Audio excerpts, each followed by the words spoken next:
Ito, game development baka mo.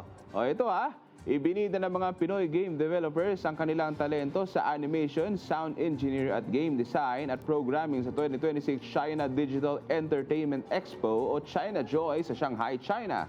May report si Mark Fetalco. Mula sa hilig sa animation, ginawa na itong propesyon ni Azumi. Dahil sa kanyang talento at pagkamalikain, bahagi na siya ng lumalagong industriya ng gaming development sa Pilipinas. At ngayon ay nakikipag-partner na sa ibang bansa. Until then, naging project manager ako. And then, napansin ko while doing the project, gusto ko pa makipag-involve a lot of more anime-style project.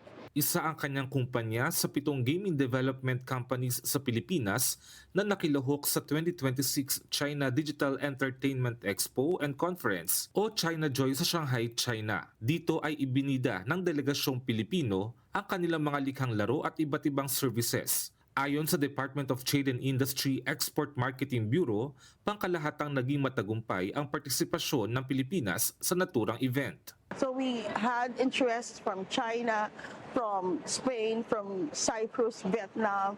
So very, very connected ang global gaming community. And that is why the skill set of our developers or animators are highlighted because these are the skill sets that they need.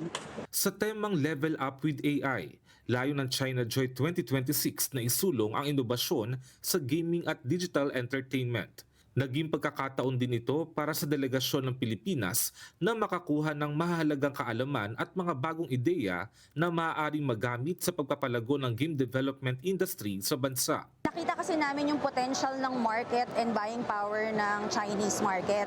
And even before, kapag nasa Pilipinas ka lang, napakahirap nun i-breach. So with this convention and here, and with the help of the Philippine government, mabibreach natin yung market kasi tinutulungan nila tayo, may interpreters na provide. Itong ikatlong beses na sumali ang Pilipinas sa naturang event.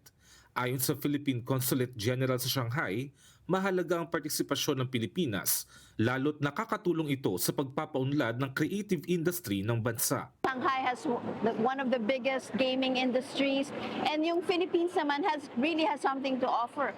Yung Philippines is a young population and they're very talented, very creative, especially in the gaming industries.